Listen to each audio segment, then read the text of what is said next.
The first man who, having enclosed a piece of ground, bethought himself of saying, "This is mine," and found people simple enough to believe him, was the real founder of civil society. From how many crimes, wars, and murders, from how many horrors and misfortunes might not anyone have saved mankind by pulling up the stakes or filling in the ditch and crying to his fellows, "Beware of listening to this impostor. You are undone if you once forget that the fruits of the earth belong to us all, and the earth itself to nobody." And that quote comes from Jean-Jacques Rousseau. Welcome to Surviving the Matrix, ladies and gentlemen. My name is Maxwell Igan. It's a pleasure to be with you once again, and I will be your host for the next hour. In looking at the world today, and in looking at the responses of the general population towards any given situation, what becomes very apparent is that one of the main things that perpetuates the control system under which we find ourselves living today is the subliminal social programming of the population. People within our societies operate in very programmed ways, whether they know they do so or not. They actually do. When you look at any situation that's given to the population, very often people have a programmed response to these situations.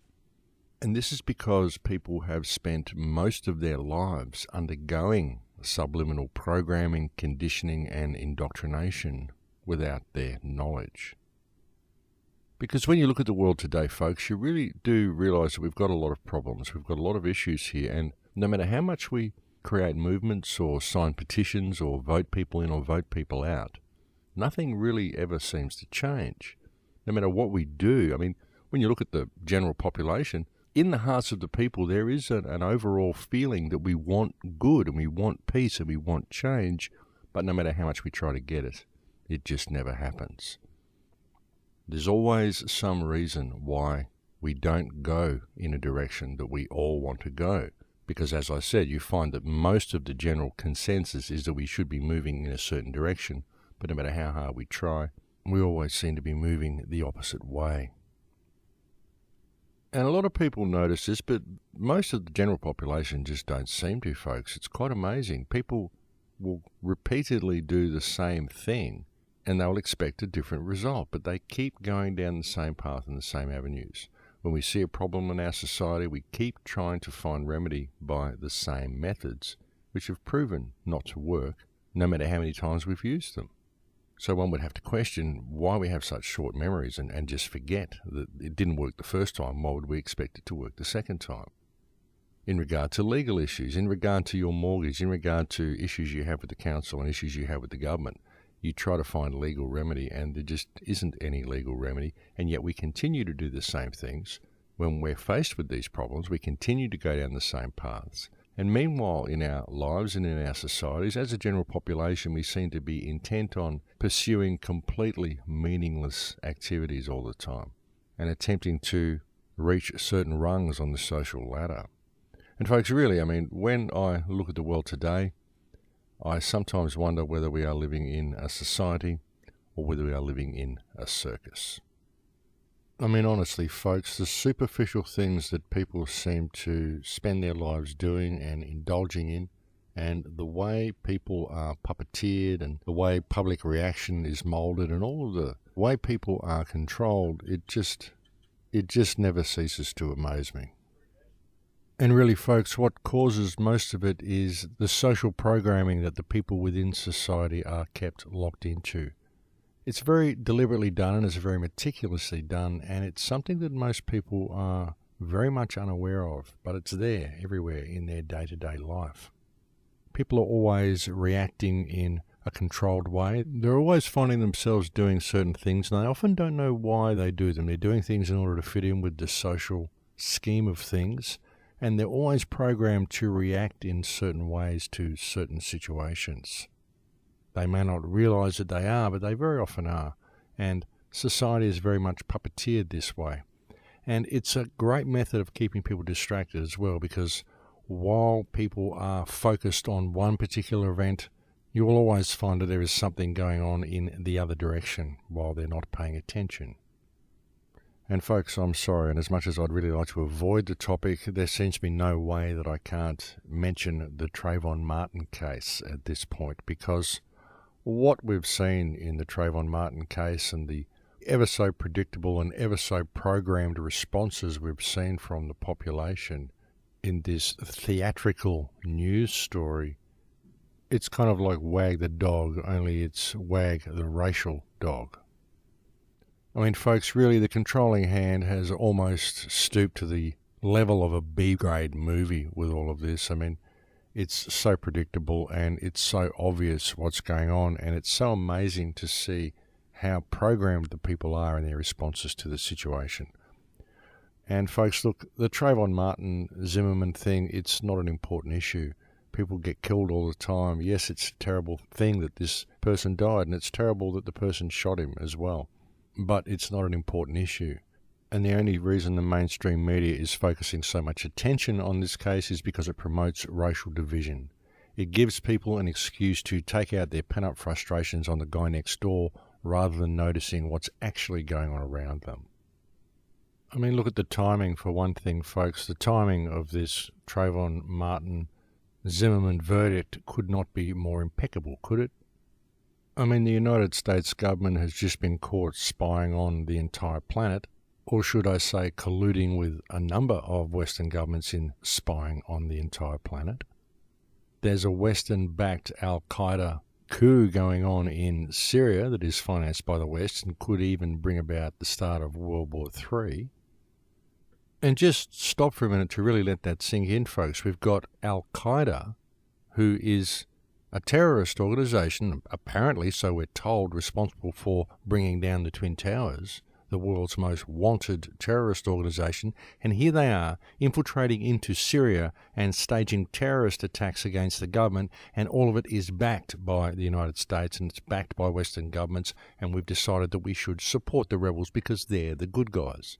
This is al-Qaeda, folks. Just let that sit with you for a little while.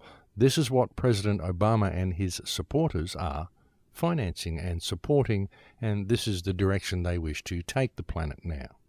Not to mention the fact that the United States President is in office without a proper birth certificate, and we've got illegal wars going on in Iraq, we've got war posturing towards Iran, we've got what's going on in Palestine, we've got the amount of people being killed by drone strikes in Pakistan, we've got drones being deployed over US cities, we've got torture that's been legalized in the United States, we've got secret prisons with people in there charged of no crime, just suspected of being something that they may or may not be.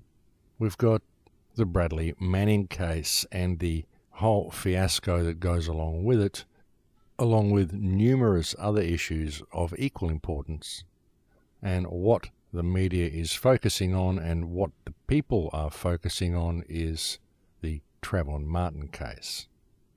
What is wrong with this picture?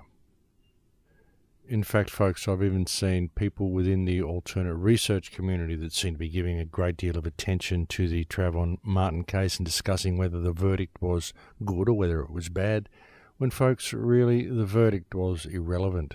The verdict was going to bring about a racial clash, whichever way it was played, simply because of the amount of attention that the media has been putting on the case. That's why the case is so prominent.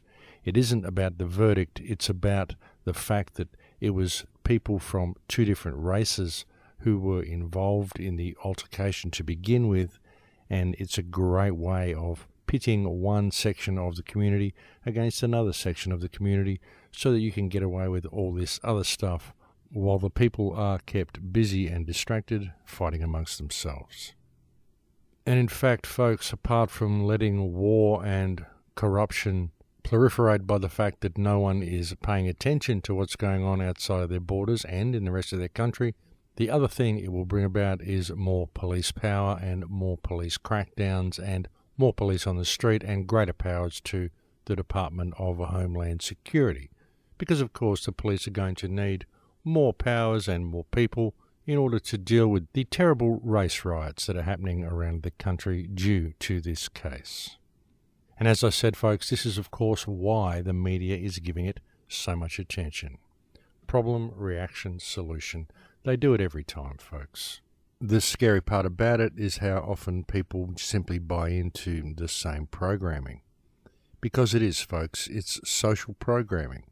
People are giving programmed responses to these events, and it's all designed to further the globalist agenda and further the lockdown of society, to further the police state, to give the government more powers, and to push forward towards things such as Agenda 21 and transhumanism. And the programming that people are subject to, it starts very, very deep. It starts very early in our lives. In fact, we are subject to social programming in almost every aspect of our lives. It starts with our own family life when we're born, because, of course, we're born into families that are already pre-programmed. And then we go into an education system, which is really simply an indoctrination system. And this further programs us, and then we can go out into society, and we're programmed in society. One of the most effective tools, of course, though, is television, because television is able to subliminally program people into programmed, controlled responses to any situation. This is very clever, the way they do this. It's done through subtext in films, and it's done through subtle subtext that you see in talk programs and in news programs, the way news anchor people react and the body language they use with each other, all sorts of things, folks. These things are done in order to elicit programmed responses from people and to program people into what to think rather than how to think. None of our society and none of our education system is really about teaching people how to think, unless it's teaching them how to think about things in a left brain analytical way. So perhaps through the form of mathematical or scientific problems, architectural problems and construction problems and things like this, all the sorts of things that stimulate the left brain. Never anything that stimulates the right brain. In fact, everything they do is designed to not only leave out any stimulation to the right brain, but it's designed to actually atrophy the right brain. And not only that, but to also shut down the corpus callosum, which is the axonal fibers in your brain, which cause your left and right brain to talk to one another. You see, they don't want people thinking about their lives artistically, folks. They don't want people thinking about reality artistically.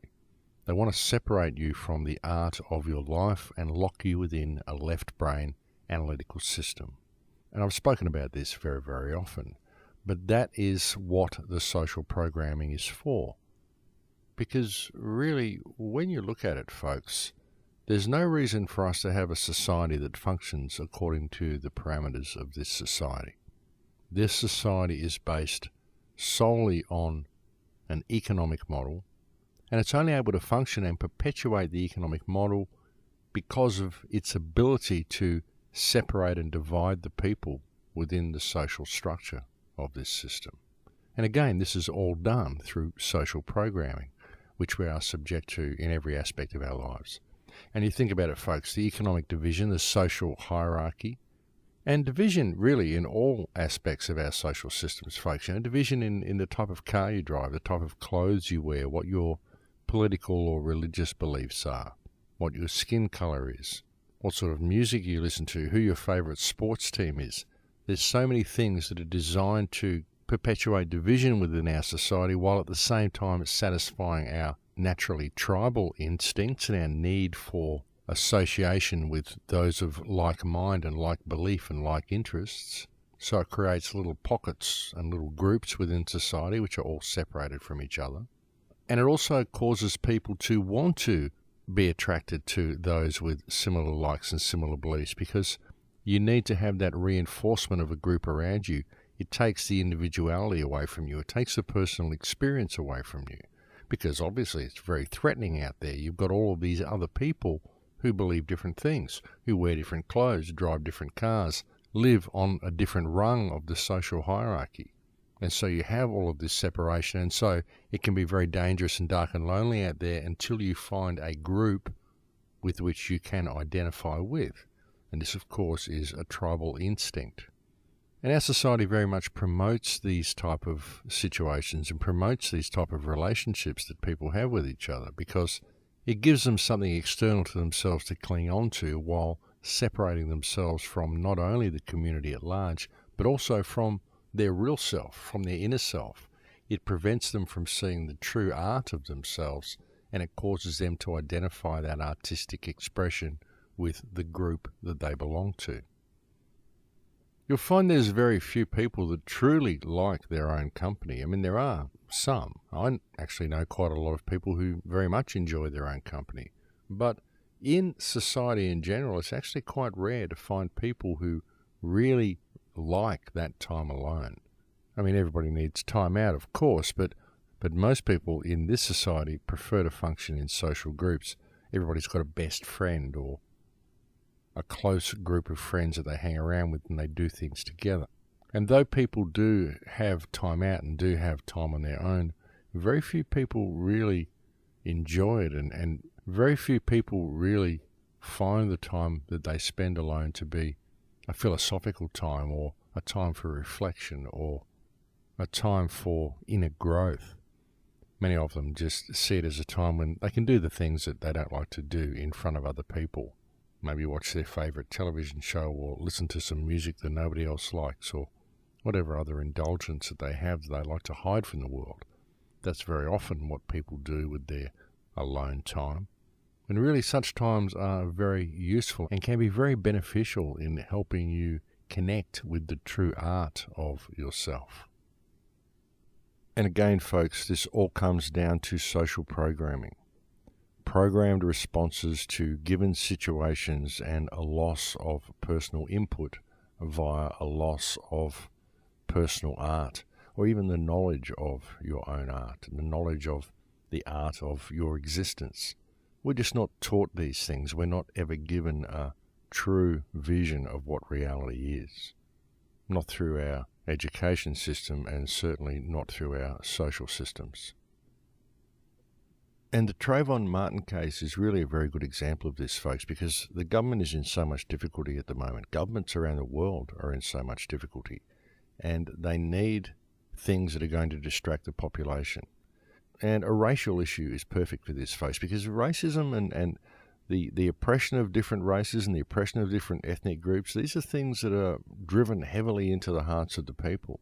We have a very long history of racial oppression and of oppression of different ethnic groups and different minority groups. And so when people see someone else harmed and they are able to read race into it, it hits very deeply in their hearts and it grabs them and it creates a groundswell in the people because it's something that people can identify with. It's something that people can see right in front of their faces, and it's something that they can believe that they can do something about. At least they can have an effect. Because, as I said, you can go and attack the guy next door now because he might have a different skin colour, and you can release some of that pent-up emotion and pent-up frustration that you feel and that everybody feels as a result of this society.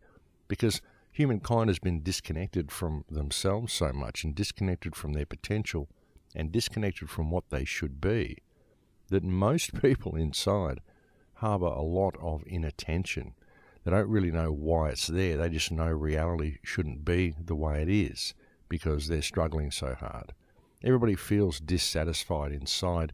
Even those who have managed to accumulate a lot of wealth often feel quite dissatisfied inside because no matter how much wealth they have managed to accumulate, it still hasn't brought them to themselves. It still hasn't given them what they wanted. You know, people are given a certain view of what their life will be if they follow this certain path, but when they get there, it's never the way it looked in the magazine. It's always never quite what they expected it to be, and they're always missing something, and what they're missing is themselves, because they've always been programmed to search for themselves and search for satisfaction and gratification and success and growth and happiness in things which are external to themselves.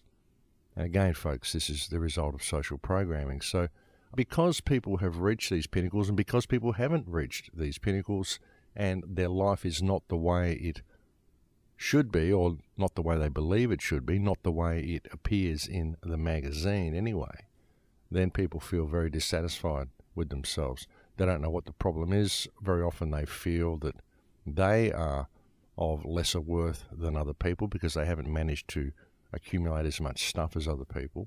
so they judge themselves poorly. And many people feel a lot of pent-up frustration and a lot of pent-up emotions. And this is why things such as the Trayvon Martin case are so easy to use against the population and so easy to dangle in front of the population like a carrot, which gives them a release for those pent-up emotions. And it's a release that can, as I said, be directed at the person next door simply because he has a different skin colour. So it's perfect for the system to use situations like this. And this is exactly what they're using it for. And they do these sorts of things all the time when they find themselves in hot water, the way they are with this whole NSA debacle and all of the stuff that's going on in the United States at the moment. This is the perfect distraction to keep the people occupied with something on the street that they can go out and hit themselves rather than focusing their attention on the criminality in government. And it's even, dare I say it, folks, this same criminality which even caused the Trayvon Martin situation to happen, because these crimes only happen because people are kept in a state of scarcity and kept in a state of division and are kept enslaved to a ridiculous social system which is designed to nurture and reward sociopathic behaviour. The Trayvon Martin case is a direct result and an expected result of such a society, so it all really comes down to the same problem, doesn't it? And that is the social programming which keeps this situation in place. Some of the most interesting type of programming that takes place, though, folks, is, as I said, on the television and in movies. The subtext in movies, in modern movies, is absolutely phenomenal. It places suggestions in people's minds of who the enemy will be, what the enemy will look like, what you should feel about certain situations, how you should think, how you should dress, what is acceptable and what is not acceptable. And really, look, I think there's a lot of people that are aware of this type of programming. I think there's a lot of people that are becoming aware that their lives are very much controlled by the suggestions of others, and their beliefs are very much controlled by the suggestion of others. And people are starting to wake up to the fact that there's something terribly wrong. And what we have to do, folks, is we have to find a way out of this situation. We have to find a way of reining things in and getting the system back on track. And that's what I've been attempting to do with these radio shows, is offer suggestions on how to look at yourself and how to look at this reality and what steps we could take to improve our situation here. Now, very obviously, we can't do it through political means. We've tried to do it through political means for a great number of years now. We've been voting people in, voting people out. Many people with the best of intentions have even entered into the political arena, and they've ended up corrupted by the system. And when I say corrupted, I don't mean to say they were turned into a dishonest person.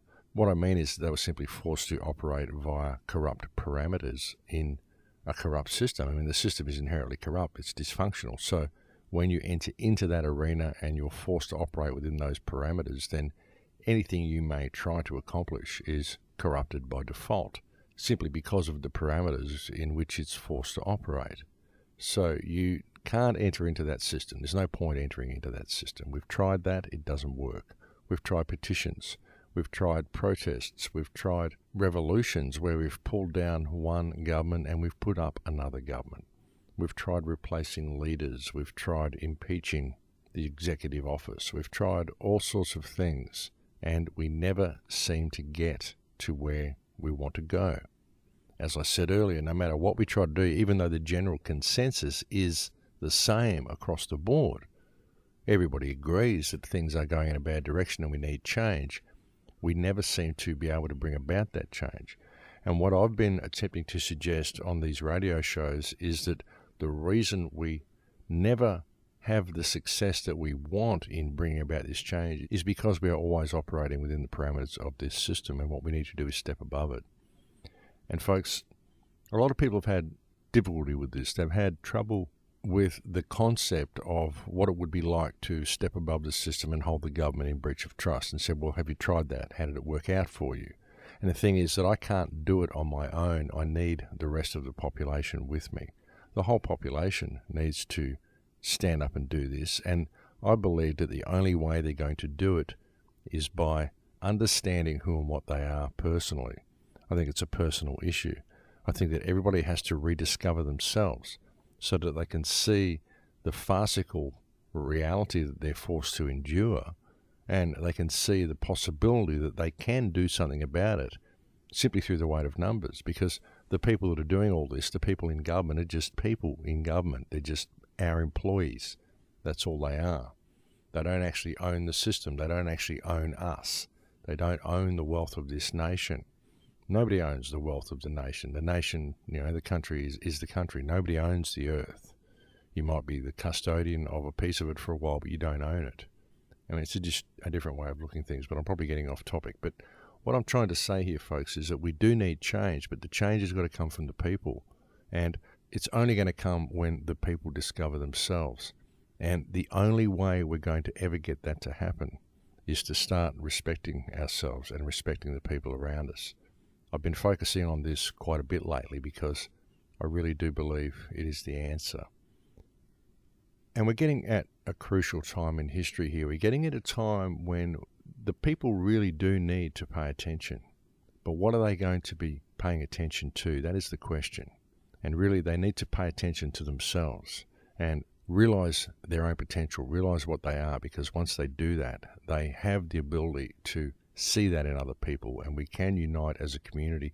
We can stand up and we can rein this system in one day. We can demand transparency in our government. We can change the direction everything is going if we choose to participate en masse, and we can do it in one day. But it has to be done in a peaceful and respectful manner. That's the only way we can do it. We've got to realise that these people that are running the country, they're just like kids that are out of control. We've got to slap them on the wrist and put the ship of state back on course, because it's certainly not at the moment. But I think it's break time here, folks, so I'll have to leave it there for now. It's a pleasure having your company on the air today, and I'll speak to you again in a few minutes. Thanks for listening. And welcome back, ladies and gentlemen. So if people can become aware of the social programming that surrounds them, then half the battle is won already, just because they're aware of the programming. And it's important that people do become aware of the programming, folks, because, as I've often said, you can't fix a problem until you become aware that a problem exists. The mere knowledge of the problem's existence then provides you with the opportunity that you need to address the problem, because all of these things are just opportunities, really, when you look at it from that perspective. And so, once you see the social programming, you have an opportunity to step above it, become aware of it, become aware of yourself. And that's where you begin to see where the remedy is, because the remedy lies above the system. It's the social programming that keeps people in the belief that the system is real, that the system enslaves them. And on an individual level, in many ways, it does. But if we were to suddenly respect each other and to step above the system and have that faith that we used to have in ourselves, that we should have in ourselves again, then we can find the remedy there.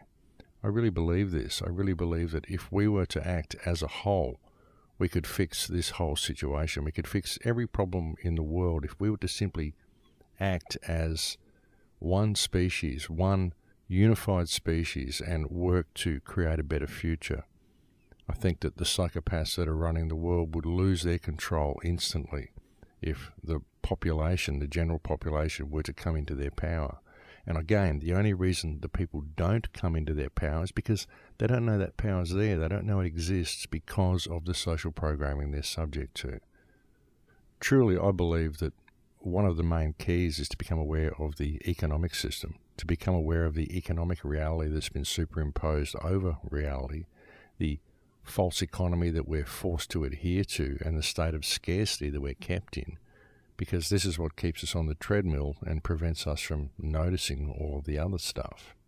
And if we ever do notice, well, they just stage something like the Trayvon Martin case so that we all get distracted with that issue, again, instead of really paying attention to what's going on.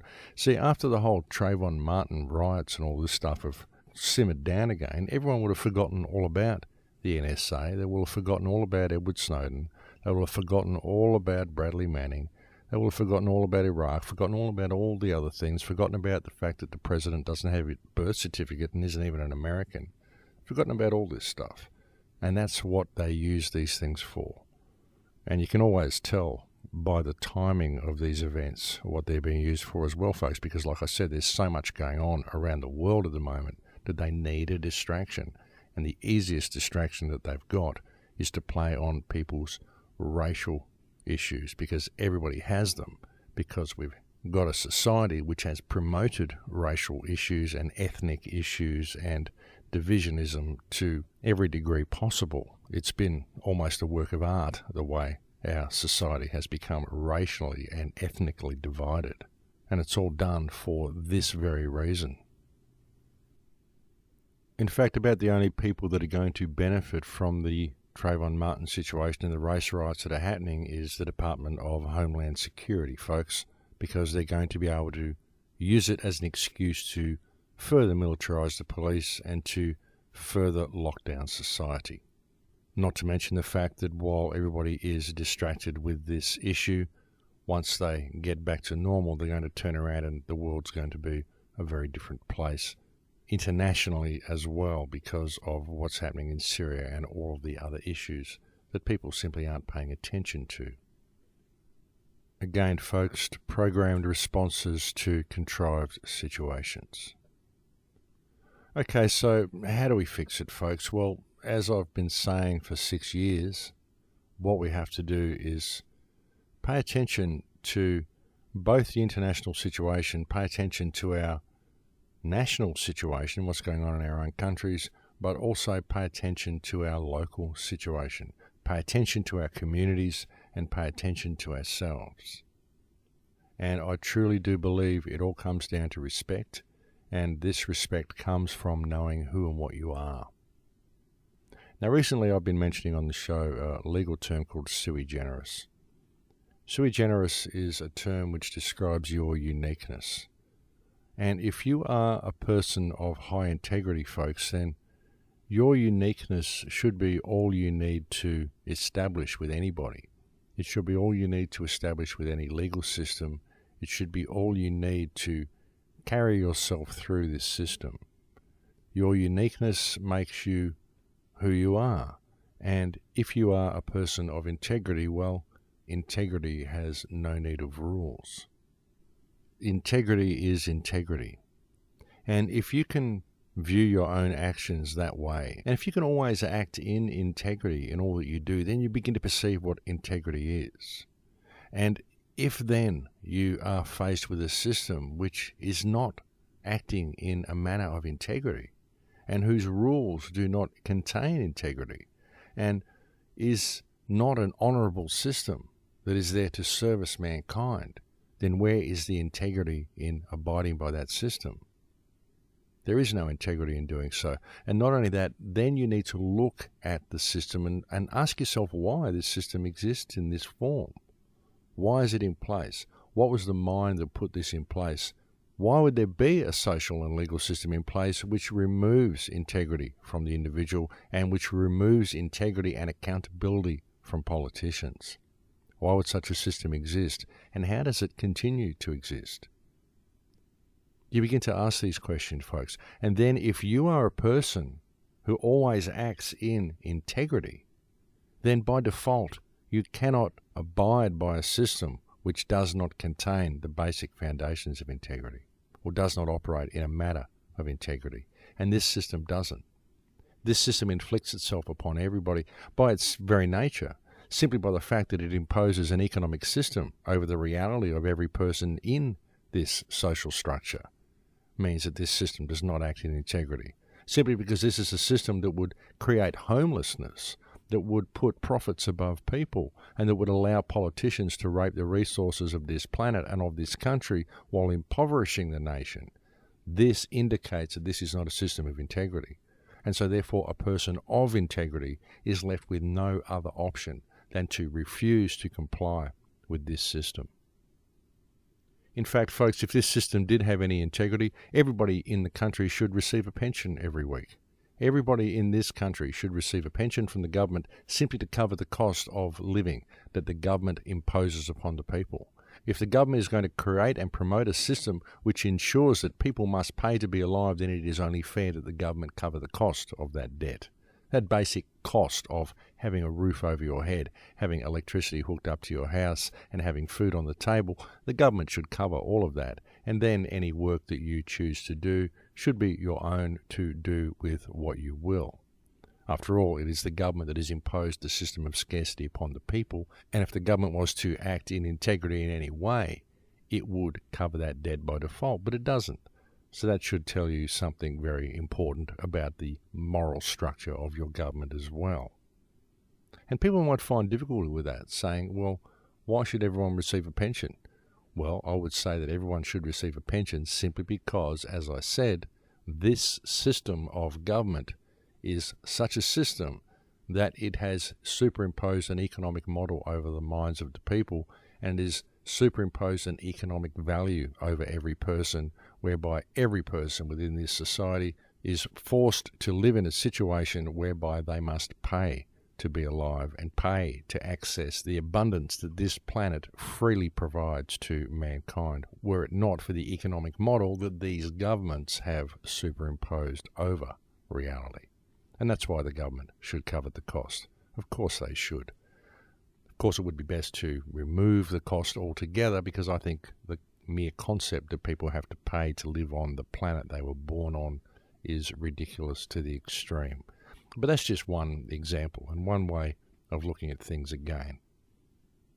I find it very annoying when people think that everybody should work and that it's all about jobs and that's what the government should do, is they need to provide jobs, because I believe that people should be asking the question of why do we need the jobs in the first place? Why do I have to go and get a job in a factory, or a job digging ditches, or a job laying pipes, or a job working for somebody else in some company simply in order to collect the paper that I need to be alive? Why can't I go and work at a job somewhere where I am able to express the art of myself and experience the art of my life, the art of creation, the art of the life around me, and the art of the people around me? Why can't I be in a situation where myself and all of the people around me are free to explore our artistic and creative potential, to see where human consciousness could go, to see what direction mankind could actually be taken in, and what we could achieve if we were a united and respectful community who was able to express all of their creative potential? To me, that's what reality should be, and that's what I am striving to see in the future. And all of this has been removed from our experience via the imposition of the economic model. And that's why I find the economic model so abhorrent, folks. I really do. Of course, it's something that we all need at the moment. We can only survive by collecting paper and spending this paper, transferring paper all around the planet so that we can have a roof over our heads and food on the table. And it really is quite ridiculous that this is what the human experience has been reduced to.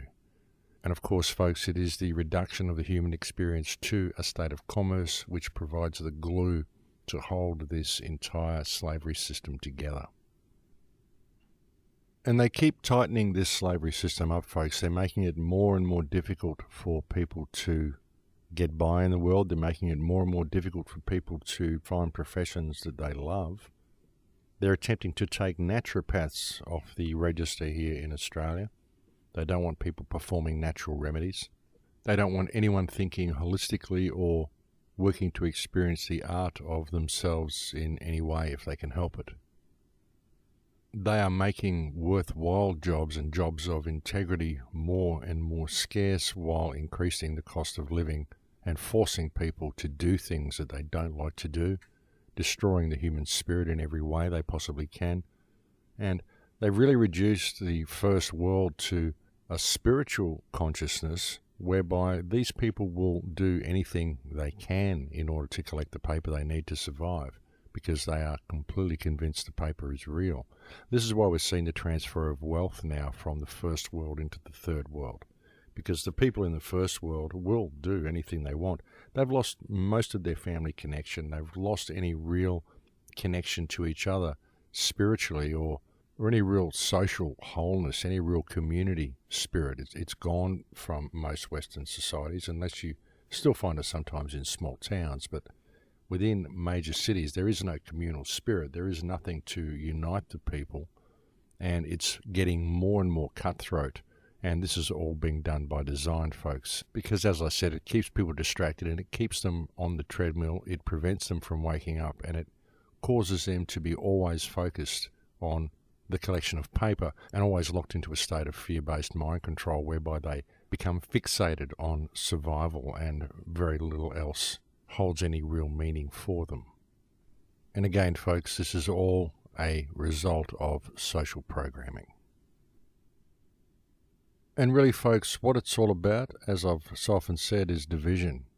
And divisionist programming really is being pushed upon human consciousness, and it's coming from all directions, folks. We're virtually bombarded with it all the time, simply through the economic system and through the social systems, through the tribal traditions that are deep inside us as well, the need to belong to a certain sports team or a certain car club or a certain social group. These are all tribal things.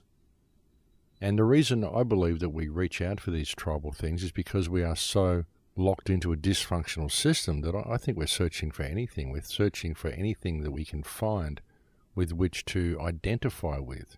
We're looking for some security blanket whereby there are people there who think like us and who we trust and who will act in predictable ways so that we don't have to be scared of them or worried about them or really think for ourselves in any way. We don't have to worry about how to act because we know how to act in the company of these people.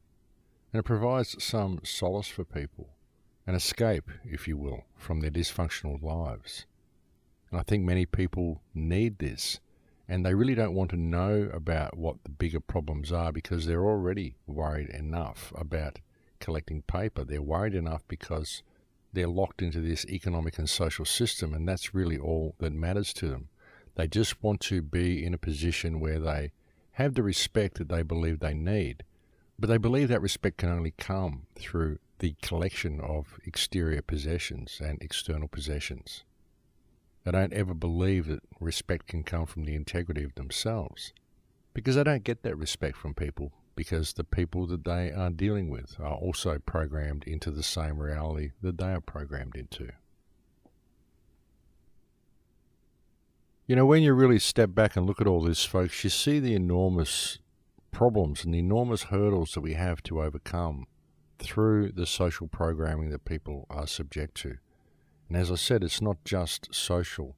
We've got religious programming, we've got economic programming, we've got the educational programming, we've got the subtext that people are subject to all the time, and the way we program ourselves and we police our own thoughts because we are living in this state of fear-based mind control, which affects us on so many levels, to the extent where we are also in fear of what our friends think about us and those people around us may think if we were to offer them a view that may be outside of the box. So we police our own thoughts, we police what we do, and we live in a state where we have this huge cloud that seems to hang over human consciousness, and we do everything we can to stay in our own little patch of sunlight and not let the cloud affect us. We don't want to look up and notice that it's there because we're scared that if we do, it may rain on us. And very often it does. Very often people who speak out against the system find themselves up against very adverse forces who will stop at nothing to silence them in what they say. That's why even doing what I do can be quite dangerous, and many people who speak out against the system find that they do come up against severe difficulties. I've certainly had my share, folks. I've had a number of situations arise since I started speaking out, actually, and they continue to arise. I've had all sorts of problems with donations and all sorts of problems with getting the message out to people, but I continue to persevere because I think it's an important message and it's an important time for humanity. And I really do believe that there are so many people around the planet now waking up and beginning to realize that all is not as they thought it was, and that the system really does need our attention. that I simply can't stop now. I think it's too good a time to be alive. It's too important a time to be alive. And now more than ever, it's important for as many people as possible to stand up and be counted and to have their voices heard. The revelations of Edward Snowden and spying of the NSA has confirmed everything we've been saying for years. The situation in Syria, whereby we have Al-Qaeda being funded by our governments, when these are apparently the world's most terrible terrorist organization, this shows what our governments are prepared to do. The fact that coal seam gas mining is still happening all around the planet, despite the fact that it's destroying the water table, and despite the huge public outcry regarding the practice, shows how little regard our governments have for the population of their country and how it's all about the economic model. And we've got riots and protests, huge protests, the likes of which the world has never seen before, happening in many countries around the world. And all of this shows that there is a huge awakening and that the workings of the mechanism have been laid bare and that people all around the planet want change. So now we just have to think about what that change should be and how we are going to go about that change, what we intend to do from this point. But the most important thing in all of this, folks, is that we realize that it's time for us all to pay attention to what's going on around us. Now more than ever, that time has come. The time that we have waited for human consciousness to really shift and for the world to really start moving in a proper direction, a direction that is good and right and beneficial for not only mankind but for all life on the planet. That time is now. The time in history when mankind really stood up, stepped up to the plate, realized our potential and realized what we've done here, what we've allowed to be done in our name, what we've allowed to be constructed around us, which is simply a fictitious system of rules that have been written down by public trustees, whom we, the people, employ to do the opposite of what they've done. And all of the posturing and all of the animosity that governments hold for each other and all of the contrived wars, it's all theatre, folks. It's just the governments, it's the banks and the governments posturing and creating situations whereby we, the people, believe that we need governance. We need people to look after us because everybody outside our borders, everybody on the other side of this fictitious line that somebody drew on a map is against us. But really, it's not true. Everywhere I've travelled around the world, I've met wonderful, caring people, all of who want peace, all of who are prepared to take you into their home and to feed you and to look after you and to get to know you, all of whom are just people, just like me. The problem doesn't come from nations and other people, folks. It doesn't come from people of other nationalities or people of ethnic groups. It comes from governments and bankers, and it's all contrived, and it's about time we paid attention. Well, we're getting close to the end of this show here, folks. Now, just as an update on a few issues as well, folks, I've had a lot of people emailing me and asking me about my progress with the Candida release program. And at this stage, I have been unable to finish the program. I did go halfway through the program, but then due to travel, I was unable to complete the procedure. And I haven't been able to get hold of a full treatment again in order to start the program again, in order to know what the finished result will be. Now, this is because of certain problems with the company that was distributing the lefenuron, I believe. But suffice to say, my position with the whole thing is this. I found the person who was running the company to be lacking in integrity due to the amount of emails I received from people who had had problems with delivery of the product. And so I removed the videos and I removed the links to the MP3 and removed the information about the product from the website because I did not want people buying from those 3 particular websites due to my recommendation, simply because of the amount of complaints that I'd had. And that's why I removed that particular radio show from the Crow House website. Having said that, I do know people who have completed the program and they have had very positive results. I know one person who was able to get rid of a fungal problem that he'd had for many, many years, and he tried numerous methods to get rid of it. He'd been unable to do so, and the Lefenron protocol had cured him of this fungal condition within about 4 days. And again, folks, it isn't just the Lefenron, it's the actual dietary protocol combined with the MMS, combined with the zeolite that brought about the desired result. So my experience is that the program works, the protocol works, but I do not recommend that people buy from those 3 companies that were mentioned on that particular radio interview. I have some friends who are attempting to put together something now in order to be able to get the medicine out to you quite cheaply. So once I have a little bit more information about that, I will bring that to you on the radio show. Another issue that I've got at the moment is that PayPal is putting in new policies and new regulations and making it extremely difficult for people to be able to collect donations via PayPal. And so I've closed the donation button on the website. Thank you to anybody who has ever helped me with donations on the website. It really is the only thing that keeps it going. But I've had to close donations on the website now due to policy changes in PayPal. So it doesn't look like I'm going to be able to get any donations via PayPal anymore. So I'm trying to figure out another way of getting some form of donations up there and something else that I can set up in order to be able to keep donations coming in, because without the donations then there will be no Crow House and there will be no continuation of the radio show, because it's the only thing that actually keeps me going. So I've really got to look into that. If anybody out there has any suggestions, it would be greatly appreciated if you could get in contact with me. But that donation section is closed at the moment, so I'm trying to look for other means. At the moment, the only way you can make a donation to the Crow House would be to send cash to P.O. Box 1803, Byron Bay, New South Wales, Australia. And the postcode for that is 2481. And that is the only way to get any donations to the Crow House at the moment. So I'll keep you posted when a new method comes to hand. So yes, things are certainly a little touch and go at the moment, folks. It's a very interesting time to be alive, that's for sure.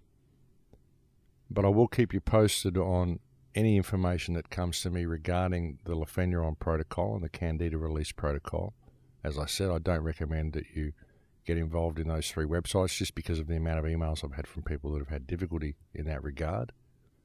Again, the only reason I removed the videos was not because the protocol doesn't work, but because I do not wish to have my name associated with any type of company that people are having difficulty with.